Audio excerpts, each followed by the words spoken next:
Hello, hello, and welcome back to another episode of Elements of Success. I'm Safriana Luna, and today we are wrapping up the water arc of our series. Never thought we'd get here. We are more than halfway through, and I just am like in wonder and awe and just appreciation that we have gotten here and that I've had the opportunity to teach this series. So, today, episode 18, we are diving into our emotional rhythms and challenges to explore, what can we do with those to really live a life that is by our own design and that we are excited to live. So, again, just in case you don't know me, I'm Safriana Luna. I'm a licensed clinical therapist specialized in trauma, and I'm also known as the Queer Spirit Guide, here to really teach us that we're all unique and different, and that deserves to be celebrated.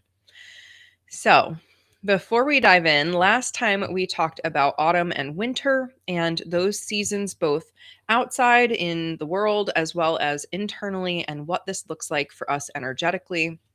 So, just kind of checking in with yourself. What came up when you asked yourself what needs to die in you? Did that bring up any particular emotions?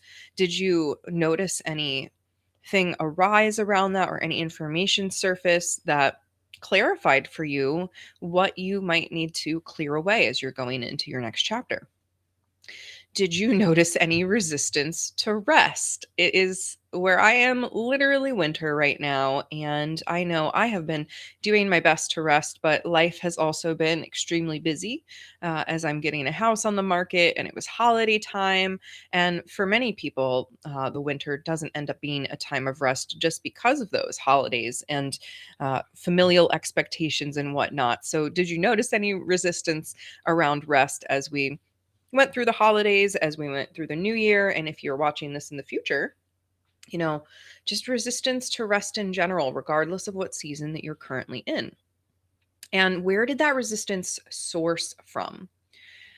What did you find, or where did you find joy and stillness? So, winter really represents stillness, a pause point, and that's when we can really tune into the joy that exists. So, were you able to touch base with any joy in the stillness? And finally, how are you honoring the energy of completion right now? For me, again, this is currently astrologically, and with the full moon that we just had, there is an energy of tying up loose ends that's very available to us right now. So maybe you're feeling that too if you're joining me here. Or in the future, where are you honoring wrapping something up or really going into that energy of completion? So we've explored the cycles of nature and our own personal seasons, and now we're going to just tune into the emotional rhythms that flow through all of them. So today we are completing the water arc. We're exploring working with how to work with your emotional cycles rather than fighting against them. Talk about emotions as water, understanding your emotional tides and patterns. Of course, we love a good metaphor in here. Seasonal health impacts on mood and energy. This is something I feel like as a therapist that we don't talk about enough. Emotions as information, not problems to fix. And adapting your routines to honor your emotional rhythms as well. Emotions and water go hand in hand. If you have ever used a tarot deck, you know that the cups suit associated with water very much has to do with our emotional realms. In a lot of sort of elemental spiritual work, water represents those watery emotional depths. So water teaches flow, it teaches change, it teaches moving through, right? If you think about the ocean, it is uncontrollable and it can't be dammed up, right? And that's very much how our emotions need to be. They're not meant to be controlled or dammed up. You think about the ocean, the wave comes in, it crashes at the shore, and then it recedes, and that tide pulls back in, and the water is mixing and churning, and no wave is ever the same. Doesn't have the same exact water in it. It doesn't have the same exact crash against the shore. It doesn't have the same tide that pulls out. There's similar rhythms, but each moment in the ocean is different. And so it's very much the same with our emotional sense of feeling, because no emotion is ever permanent or the same moment to moment.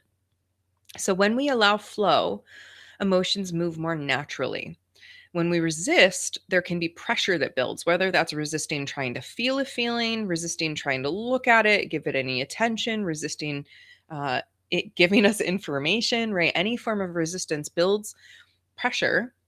And that is where our emotions end up bursting out of us. And we have all done it. And when we can honor that they have their own rhythms and tides, we can meet them a little differently. The most important thing I want you to walk away with today is that emotions are simply information. They are not problems to fix. They are not something you have to tackle. They are just information. So understanding our emotional tides, like I said, we're really looking at this ocean metaphor, just like seasons, our emotions have patterns and rhythms. You will have a baseline emotional state versus what I'm going to call waves and storms. So for me, and I invite you to look at what this looks like for you, if I am unimpacted by anything major, my emotional state feels fairly neutral, receptive, accepting, compassionate, open, loving, kind. I emotionally feel, peace and ease. And then a wave might be, intense anxiety coming in, right? Something, some external thing triggering that anxiety. It might be a storm of tornado like emotions of anger or fear. Uh, there can be all kinds of weather systems we could use to describe our emotions, but what is your baseline? And maybe your baseline is a little bit more anxious, or maybe it's a little bit more flat, or maybe it's really chipper. There's no one right baseline to be, but this is like your emotional energy foundation. And then we have the eruptions, the disruptions, the waves and storms that come through. And they're not bad, they're just information.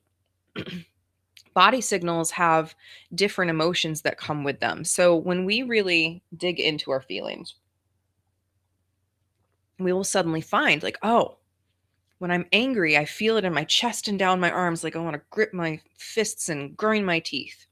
That's not everybody, that's not universal, but it is common. There are these heat maps. If you actually go search, I think if you Google search emotional heat map, this should come up. And we have actually studied and found that many human emotions are experienced similar ways in the body across different people. And our temperature fluctuates with different emotions. Anger can make us feel very hot. Depression can make us feel very cold, and this is like real measurable stuff. So notice that what body signals come through for you with different emotions. When I feel really really sad, I feel a pinch behind my eyes and like a sharp pain in my heart. So these are patterns that you get to notice over days, weeks, and months. They're not instantaneous that you're just like, aha, this is what this means all the time. That's why we notice. That's why we get to know ourselves, so we can understand these emotional tides.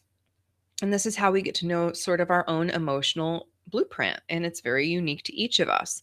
The more that we notice, the more that we track, the more that we recognize our patterns, and the more that we can break our patterns if we want to, right? Some patterns might really be serving us and really be for our highest good, and we're content with that.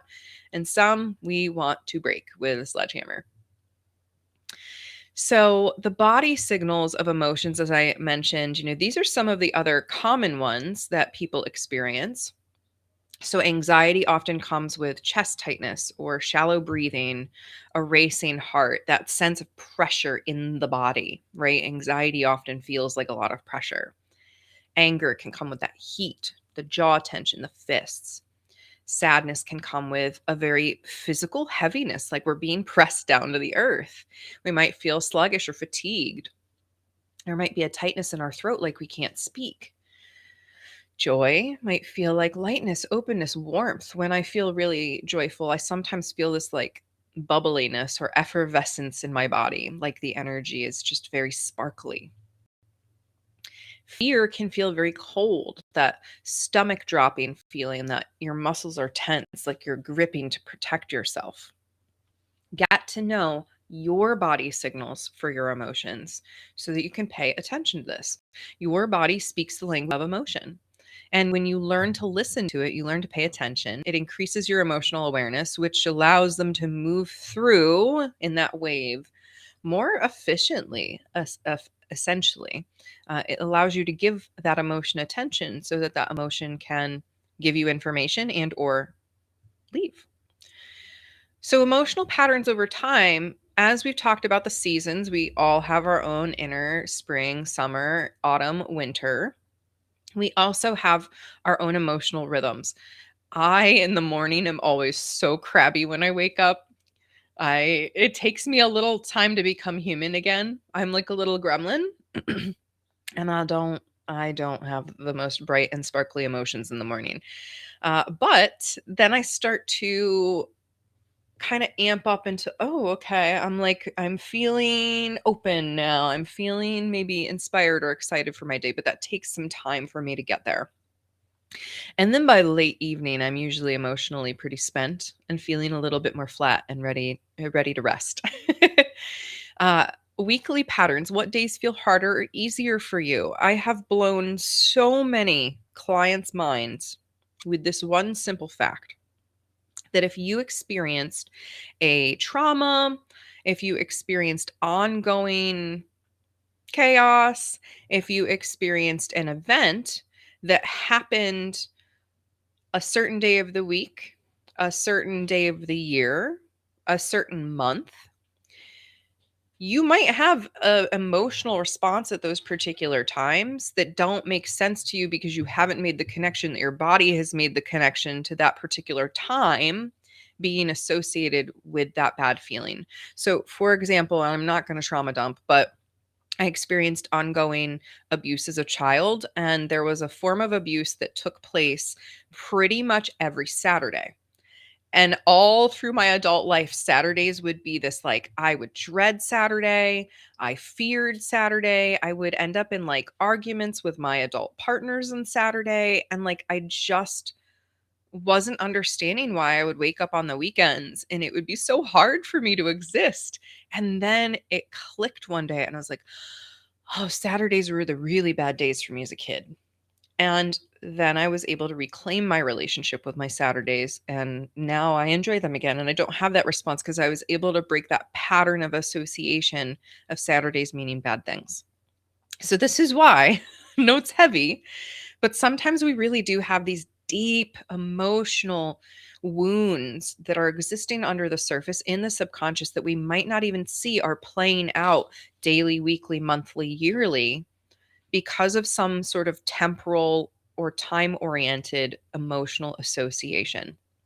So, pay attention to your weekly patterns. Are there days that feel harder or easier? I know for me, Monday emotionally, I'm like locked and loaded, ready to go and focus and do what needs to be done. So, I'm like determined because Mondays are the day that I have trained myself to get stuff done. Right? Productivity culture. Monday's the beginning of the work week. And that's really the day that my system has trained. We're going to be emotionally prepared and ready to do that work. Monthly patterns are things like our lunar cycles, our menstrual cycles, if that's applicable to you. Monthly patterns and more of that yearly thing. Again, I've had so many people, they've experienced a loved one's death in a particular month or season of their life. And so that pattern resurfaces when that month comes around. Just getting curious. Do your emotions have particular rhythms associated to them when it comes to these days, weeks, years? And of course, our seasonal patterns. Winter might affect you very differently than summer. I know some people who experience summer depression and some people that experience winter depression, and there's no one right answer. We are not universally uh like we're not universally experiencing these external things. We all have our own response. So track these things, get curious. How does this change for you? Seasonal health on impacts of your mood and energy. This is where I really want to, speaking as a therapist here for a moment, just kind of give some heads up. So, winter, of course, we know comes with challenges. We have pretty much all heard of seasonal affective disorder, aka SAD, which I just think is the most unfortunate and funny acronym ever. But seasonal affective disorder is often associated with winter. I have, like I said, seen seasonal affective summer. But in winter, we do have reduced sunlight. That is the natural pattern that is happening, which means that we have lower access to vitamin D unless we are still hauling our booties outside into the cold. And I struggle with that. I struggle with that. So I don't blame you if you struggle with that too. And then, of course, when our vitamin D drops, our mood changes. We become more depressed or more likely to be depressed, just feel like we have less energy. That can lead to those seasonal affective patterns. Shorter days, longer darkness. Of course, that has an impact on our energy. That's why winter calls us to rest. And again, lower energy at this time is normal, it's not a problem. But we live in a society that expects us to keep going. So, winter supports. Please always know this is not medical advice, and you should speak to your medical provider if you are adding in any supplementation or vitamins or anything like that, especially if you're taking any medications or have any conditions.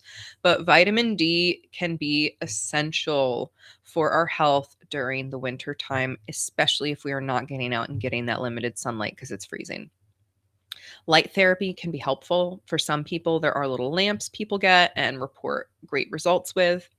Extra rest if your body needs it. I have been sleeping in so late lately. I was not actually up out of bed until like 10:30 today. No shame on myself because my body needs it, and I feel very blessed to be at a point in my life where I can take that extra rest. So, if you can't manage your morning schedule, you can't sleep in a little in the morning, can you go to bed a little earlier if your body is needing rest? Can you take a nap? Can you slow down? Can you take something off your plate? And of course, gentle movement and time outside when possible. Spring challenges. Oh boy, allergies galore. And this is a fun fact that I recently found out, and it just made so much sense. We have had a rise of allergens because of urban planning. So, if you've ever wondered, why do we have all these flowers on the trees and all this pollen? It's because of urban planning. Male trees are the ones that produce the flowers and pollen. Female trees need the pollen and produce the fruit. In urban planning, we have stopped planting female trees. It is just nonstop male trees out there. And well, male trees give off their spores, and they're giving off their pollen spores in mass because there's so many of them.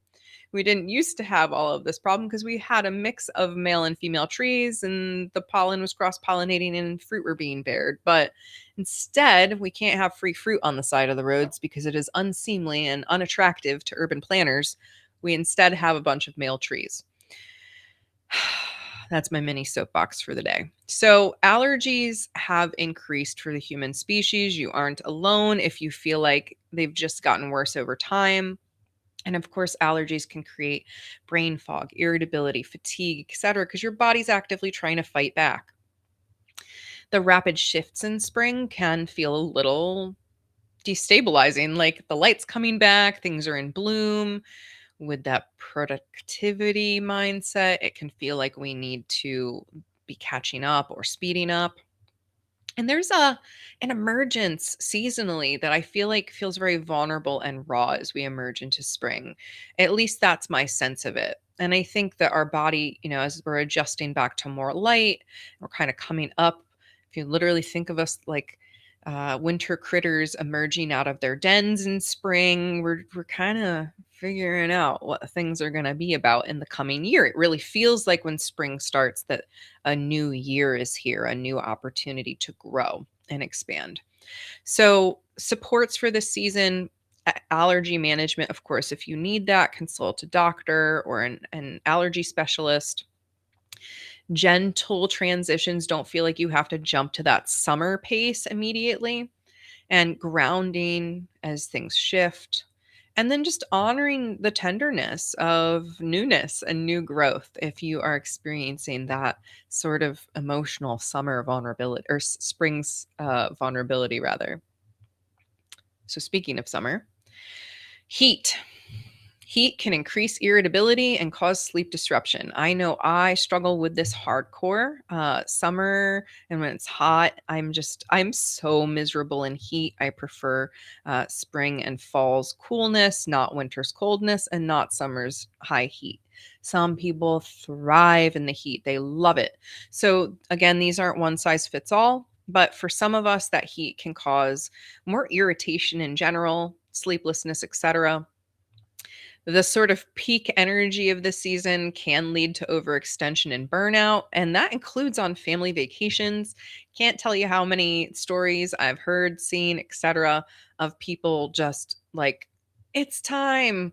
It's time to play. And they go all in and they're so exhausted because they did 18 things on their bucket list in like one day because they're trying to cram it all in.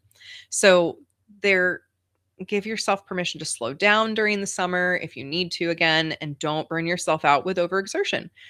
There is a pressure to be on all the time. We've talked about artificial summer as what society really expects us to do. And we don't have to be on all the time. But summer invites us into that high heat, high paced energy.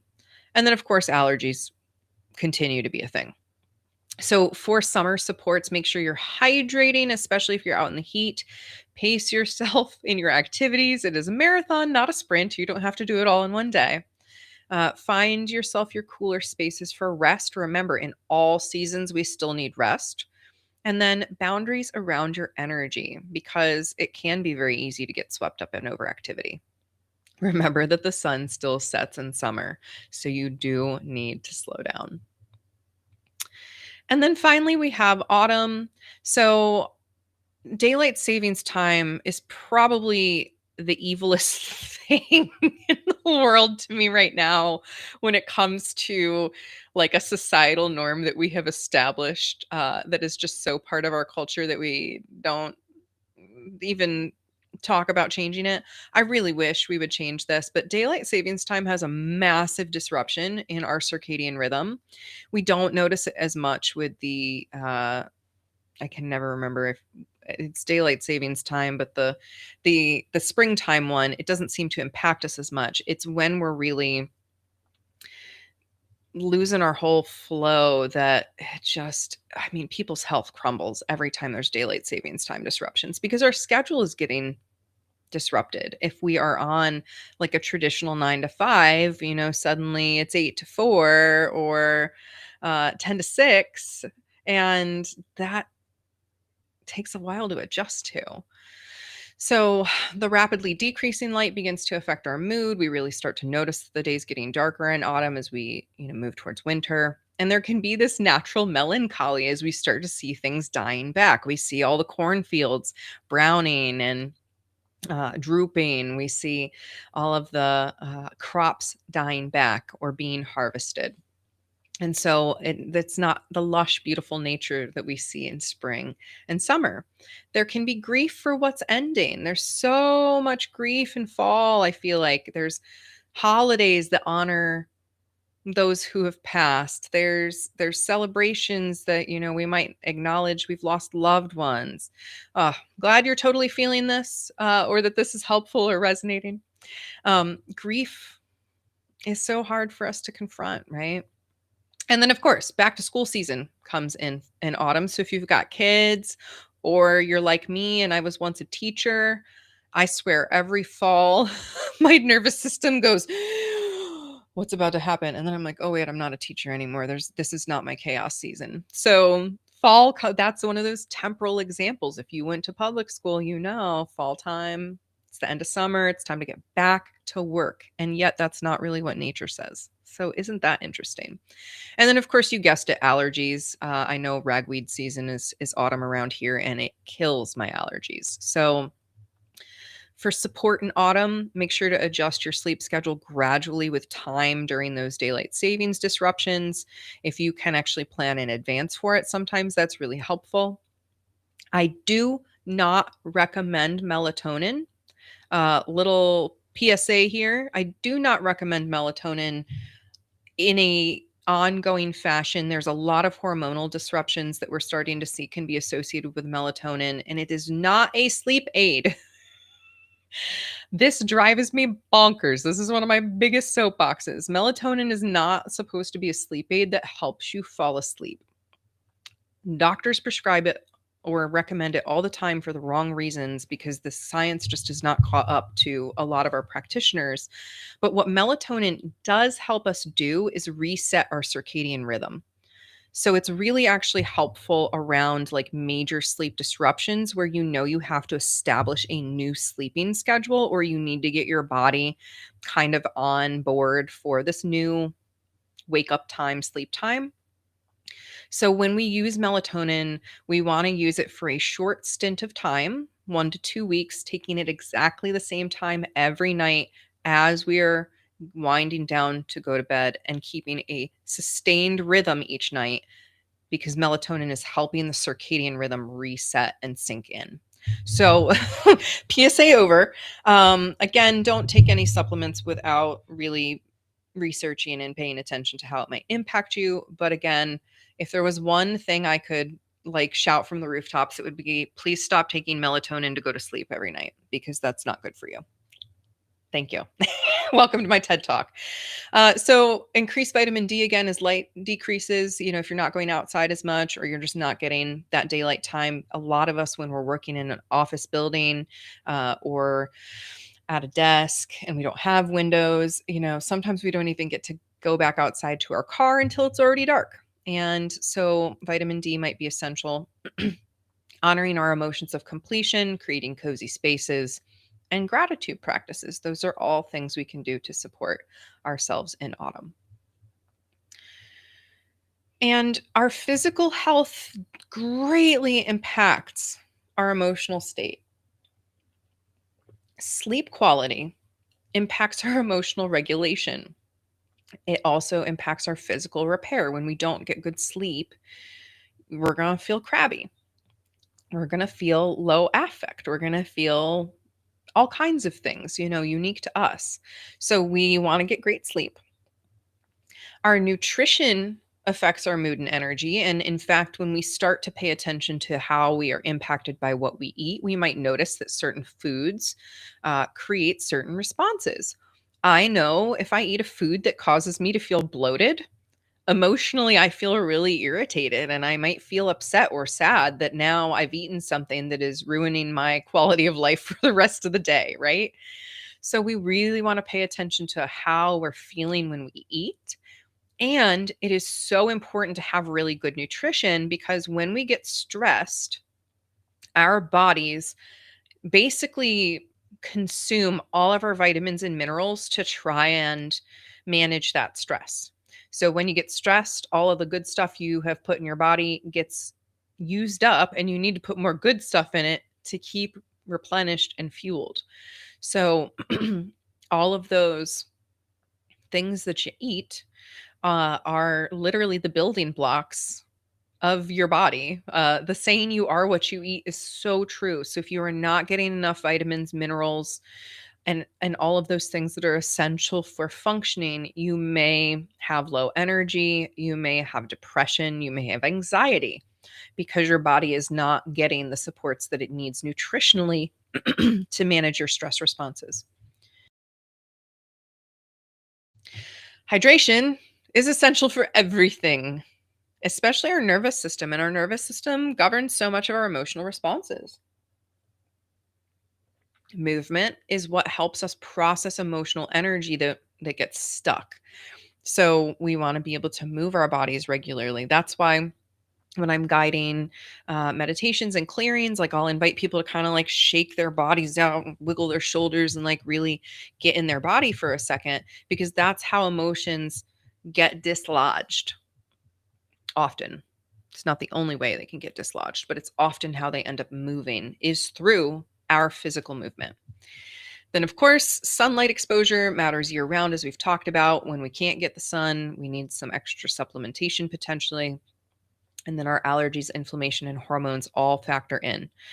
Your body and your emotions are interconnected. They're so interconnected.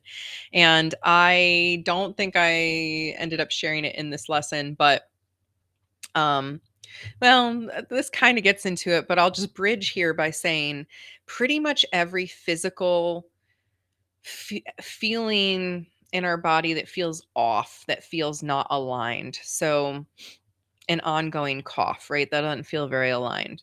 A joint pain, just ongoing, that doesn't feel very aligned. A lot of times, these have emotional information attached to them that might be tied into a belief structure, a negative story we're telling ourselves, etc. So paying attention to what's happening in my body, what's happening in my emotions, what's happening in my thoughts, and seeing how all these things are interconnected is like the ultimate pattern recognition. And then we can actually do something with it. So our emotions are information, not problems. And I will say sometimes the physical things that are going on are legitimate problems that we need to handle, but the pain itself is also information. So let's talk about the actual emotions, though. So each emotion has its own wisdom for us if we choose to listen. Anger, and I put anger first because it is, I think, one of our most misunderstood emotions. Anger, healthy anger, is actually my boundaries have been violated. This was not okay.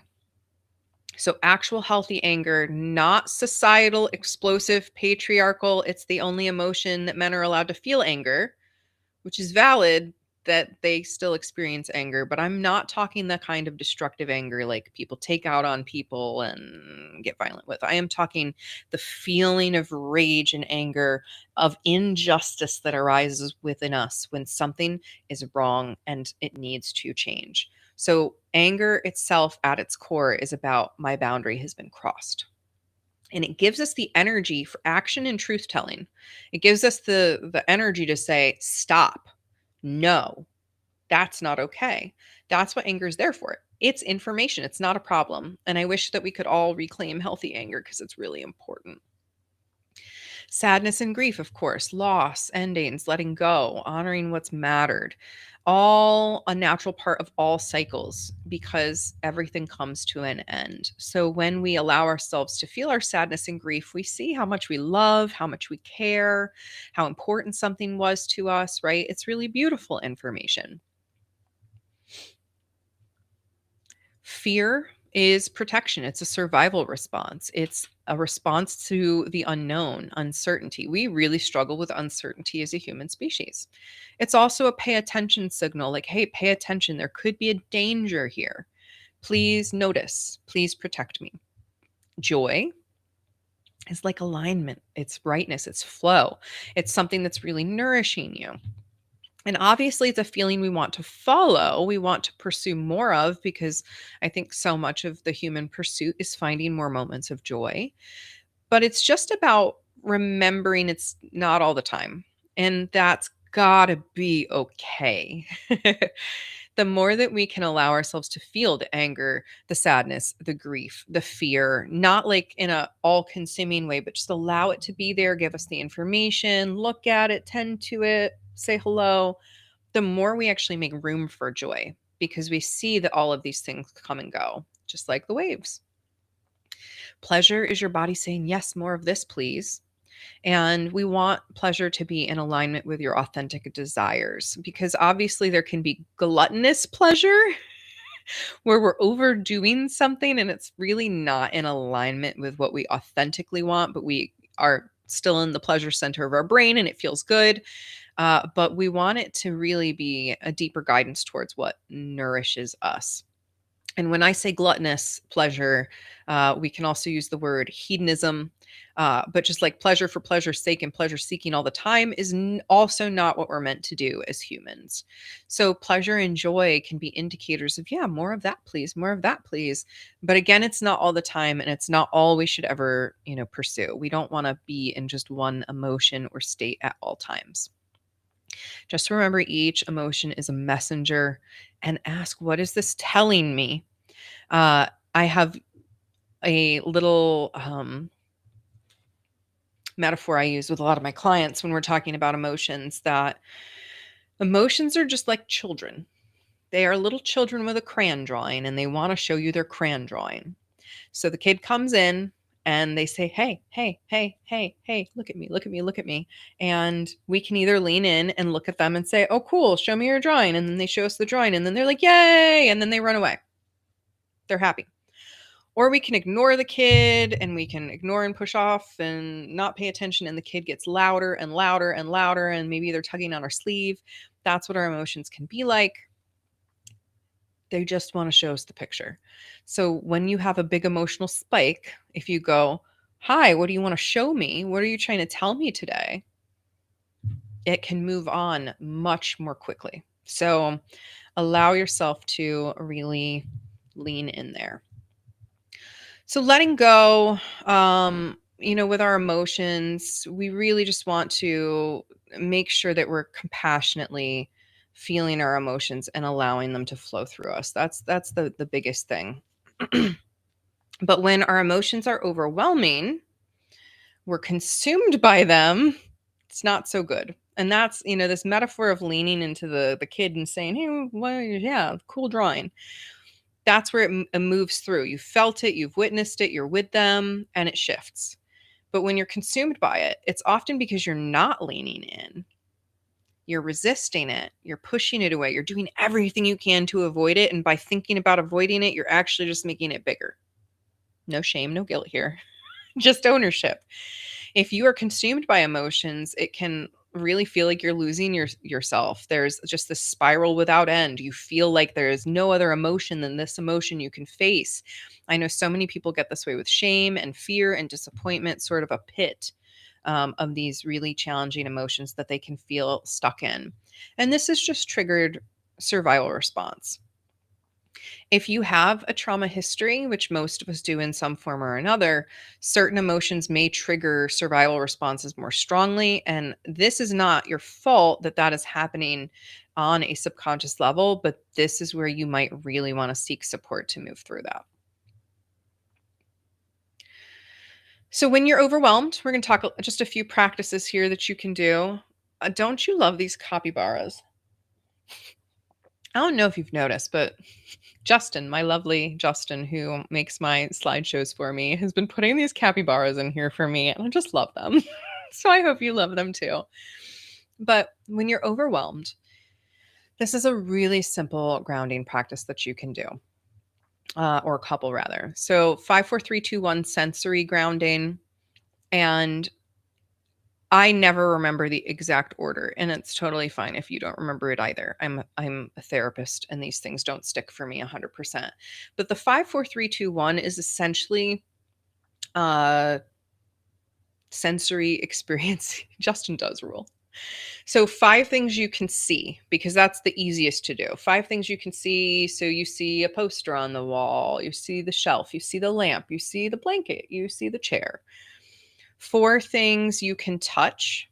So touch the mug, touch the fabric of your shirt, touch your notebook, touch your own thighs. 3 things you can hear.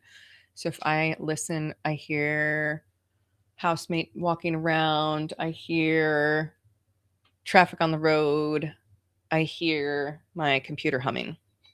2 things you can smell. Can always smell your own skin, can smell my tea. And then 1 thing you can taste, because you always have the taste of your tongue in your mouth, or you can taste a candy or a drink.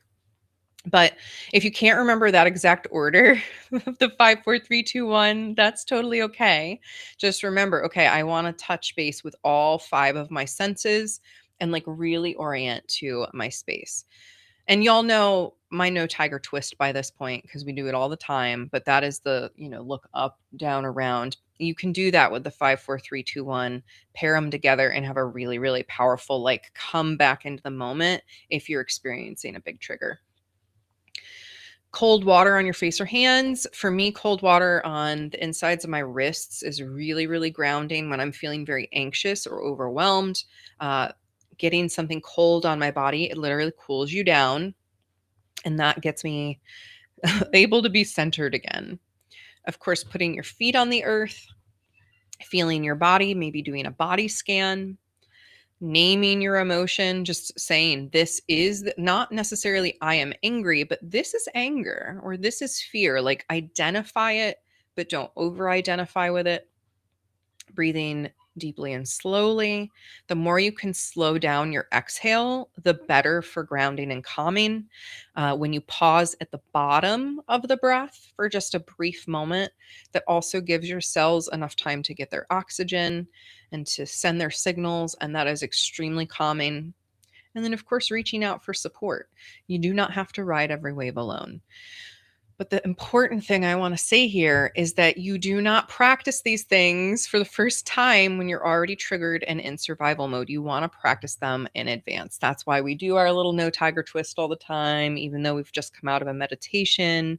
That's why we work with our emotions in advance. We build our support systems in advance because it's really, really hard to remember to do something that you've not practiced when you're already triggered and your brain is like half offline because you're overwhelmed. So allow yourself to ground through whatever tools work for you. And these are just a few. In terms of transmuting our emotional energy, so again, emotions are just information, they move through, they don't usually stick around, but we can still work with them, we can still play with them, we can still be in relationship with them. And just like fire transforms, emotions need movement through your system in some form. We've talked about literal movement, uh, and that is a reminder here on this one too, but physical release, so crying, shaking, exercise, breath work, movement. That all allows us to be in relationship with emotions in different ways. Having a vocal release. So speaking, actually sharing our emotions with someone, speaking our truth in a safe space, singing, toning, screaming when appropriate. I think it's pretty much always appropriate to scream as long as it's not at someone else. I will never forget I had this just beautiful client, and she was in her mid to late 70s, and she had all these bottled up emotions that she wanted to express, and she just was not safe to express them in her home space. And one day she said, sometimes I wish could just go out into the woods and scream. And we said, well, why can't you? And her immediate story was, well, someone else might hear me scream and it might distress or disturb them, or this and that. I mean, she had all kinds of stories. And I was like, okay. So yet again, she was like really trying to protect other people from her feelings. And yeah, I really hope that she eventually did go out and scream in the woods, because I think that that's totally inappropriate time. Uh, and if you live near people, you can always say, I'm going into the woods to do some scream therapy. Please don't worry if you hear shouting. But anyway, singing and toning, etc. Creative expression, working with our emotions through art, writing, dance, sound, music. Channeling emotion into creation is very powerful. I will never, ever, ever, ever forget being a brokenhearted 15-year-old and doing literally the worst painting I can remember in the history of my painting. But it was such an emotional expression. The thing was hideous. But I needed to get out my teen angst heartbreak. And that moment really solidified for me, like, oh, sometimes creating art is not about making something that you're ever going to show to someone else. It doesn't have to be productive. It doesn't have to be for anyone. Sometimes it's just dumping creative energy out there so that these emotions can be expressed in a way that they can't otherwise be expressed. And then, of course, our aligned actions, setting boundaries, activism, service, channeling our emotion into greater purpose. When you feel angry at what's going on in the collective, when you feel angry at what's going on in politics, when you feel upset with the mistreatment of certain groups of people, can that be channeled into a purpose? Can those emotions moving through you lead to activism? It doesn't have to every time, but if it calls you to, it's worth following that nudge. And so, as we move towards the end of this lesson today, talk about adapting our routines to honor these emotional rhythms, just like we've talked about the ebbs and the flows and the waves. When your emotions shift, your routines may need to shift too. So, you might want to ask, like, what does my emotional state need right now? And again, emotions are so ephemeral and move so quickly. Sometimes we experience hundreds of different emotions in a given day, but also sometimes there's a sort of prevailing energy, a prevailing emotion that may uh, be holding us. That might be grief. So we'll use grief as the example.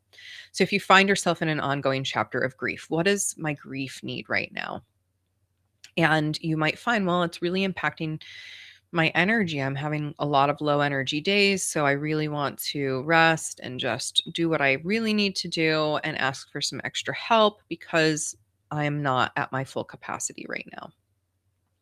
Versus if you are in the energy of joy and you are feeling playful and inspired and it's really high energy, those are the days to tackle your challenging projects and use that emotional upliftment to help you get that leg up on what you need to do.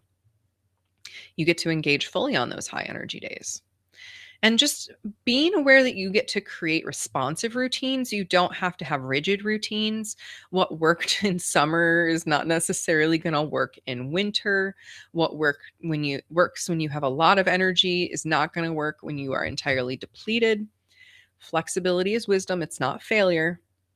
Flexibility is, gosh, I wish something we had more permission to do, because I also want to acknowledge we don't always have the liberty of flexibility if we are in a rigid role or we have certain job expectations or, we have to show up in certain ways. Oh, a bird just like literally flew and nearly landed on my window. Anyway, allow yourself to be as flexible as you can because this really just will lighten your load. And the goal is to stay in relationship with your actual emotional needs, not follow a perfect plan. I have done in the past little, like, I called it like green, yellow, red, just for a simple system, or high, medium, low. And it had to do with my emotional or energetic state from day to day. And they were sort of like I'll feel good if I do this on these days. And so those red days or those low days, it's like, did you do what was on your schedule that you were actually supposed to? Did you show up with the people you agreed to show up with if you could? And then literally don't do anything else. Medium or yellow days might be show up with everybody that you agree to show up with, and then maybe tackle one little extra something, but focus on rest.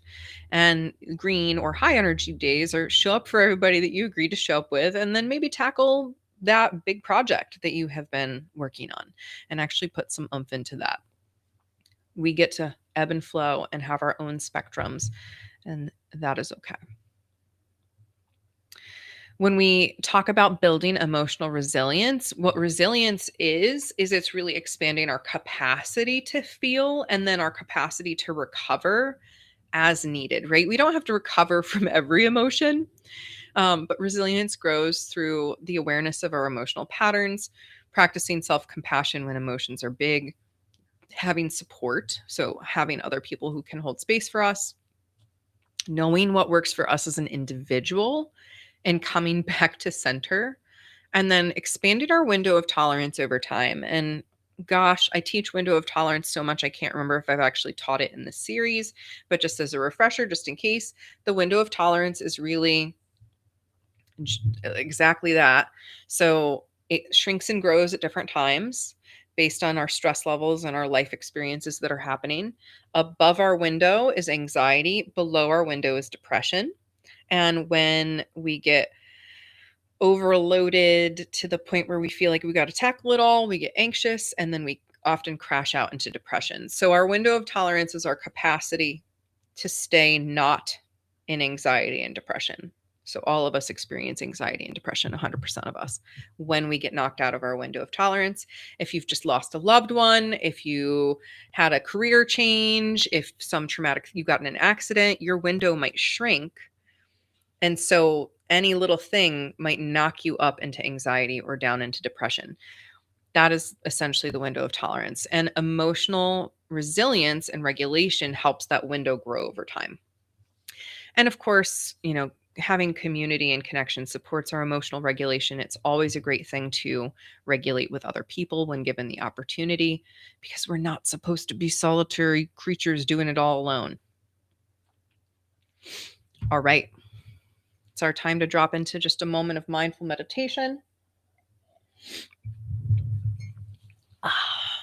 So, nothing fancy here.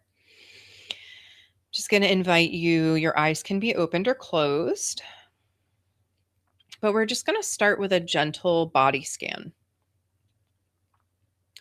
So, starting at the top of your head, almost like you're being scanned by a metal detector, one of those little metal detector batons, scanning slowly from head to toe, just noticing any areas in your body that feel tense, tingly, like they're holding or bracing.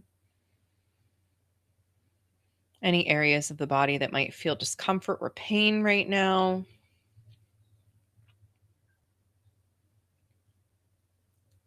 There might be other sensations. There might be lightness. There might be bubbliness. But just scanning to notice what you notice.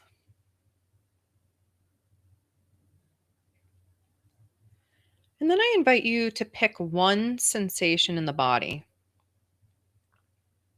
and just ask that sensation, what emotion is here? What emotion do you represent?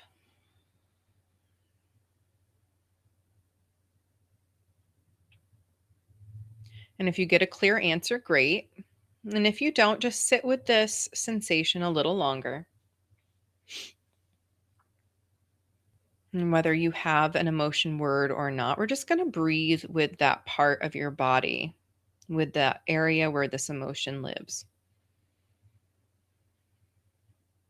And by breathe with that part, what I mean is just allow your inhale to flow there. Imagine that as you breathe in, the air moving into your body is gently flowing to that area where that sensation exists.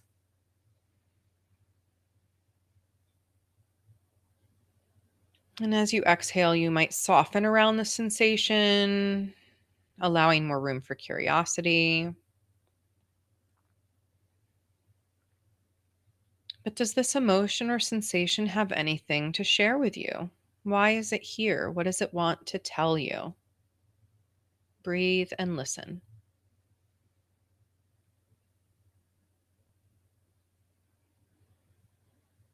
Is there a story that goes with this?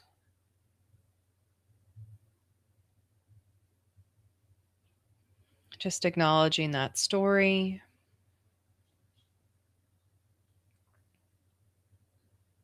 Breathe into that part. And then allow the attention to be simply back on the emotion again. Maybe there is no word. Perhaps it is just a sensation. Again, there's no right or wrong of identifying or relating to this.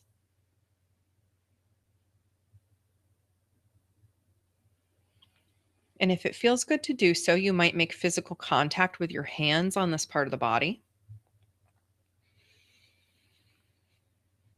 And just offer some gentle attention and love if you can.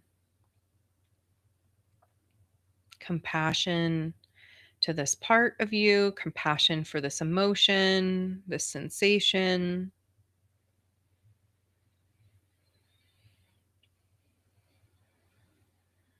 And is there anything it wants or needs from you?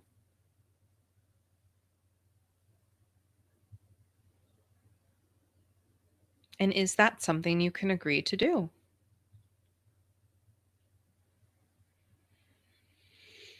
If it's not something you can agree to do, is there something else that this emotion or sensation would like from you that you know that you can do?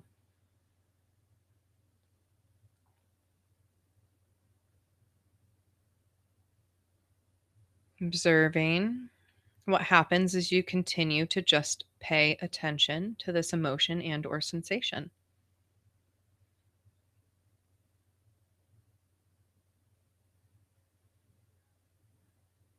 And then just taking stock of any information gained, any messages gained from this emotion or sensation, giving gratitude to yourself and this part of you for showing up to do this work. We'll gently and lovingly unhook from this sensation, bringing the attention back to the full body, head to toe,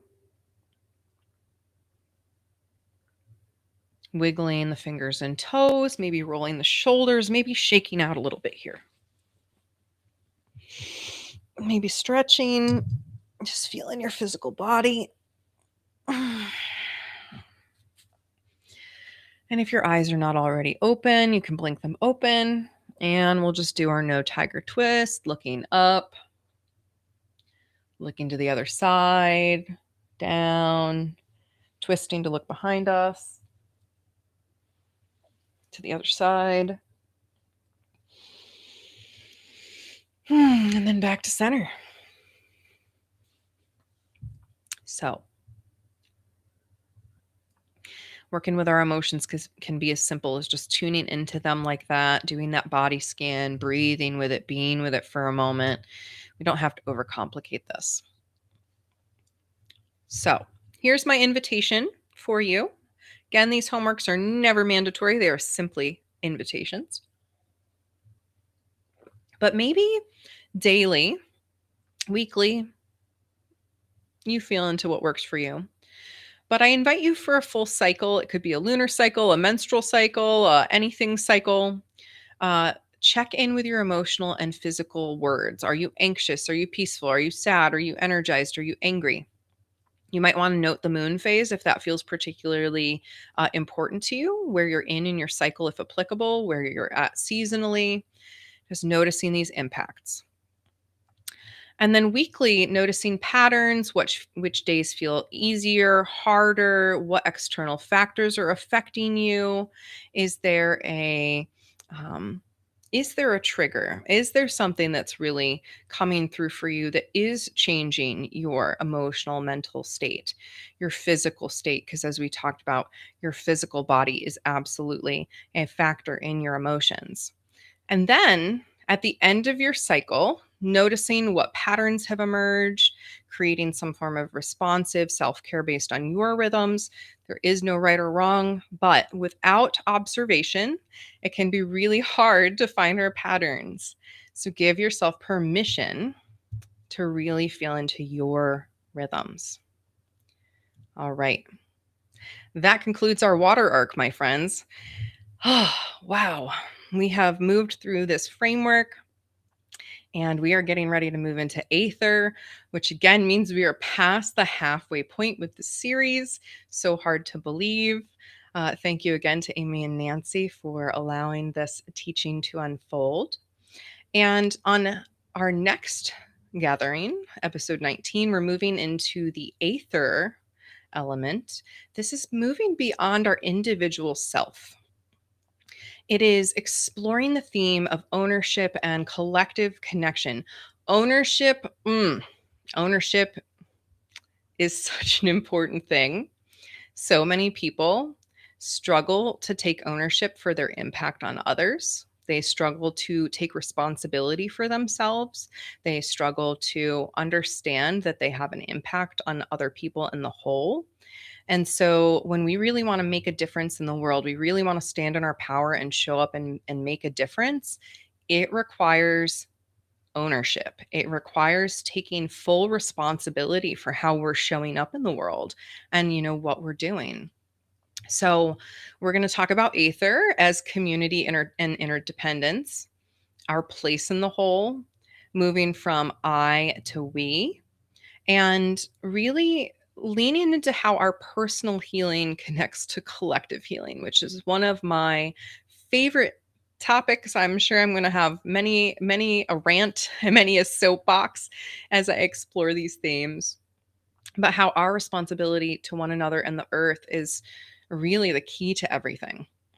So we'll move out of water's personal emotional rhythms into more of Aether's collective wisdom, from I feel to we belong. And I think that that is just, if we could all understand we belong with one another, that we have an impact on one another, that we are interdependent with each other, that we are a collective and global whole, I think so many things would change and open up and just be so much better.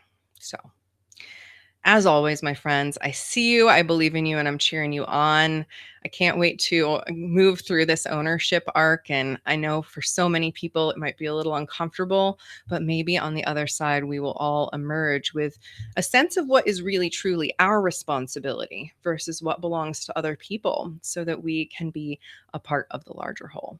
So, all right, my friends, love you so much and can't wait to continue the support of this series. If there's anything else that I can support you in, please don't hesitate to reach out.